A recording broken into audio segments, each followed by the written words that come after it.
4வது வசனத்தில் இருக்கிற ரக்கசேட்டுக்குள்ள மறுத்து எங்களை பாதுகாத்து வந்து கொண்டிருக்கிறார்.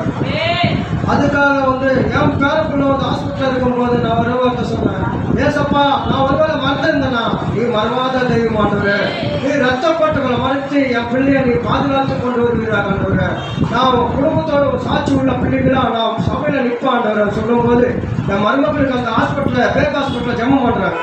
என் மகன் உன்னோட பிள்ளை பேரக்குள்ளக்காக நீ ஜெபம் பண்ணாத, மற்ற பிள்ளைகளுக்காக ஜெபம் பண்ண ஆண்டவர் அந்த நேரத்தில் எனக்கு காட்டினார்.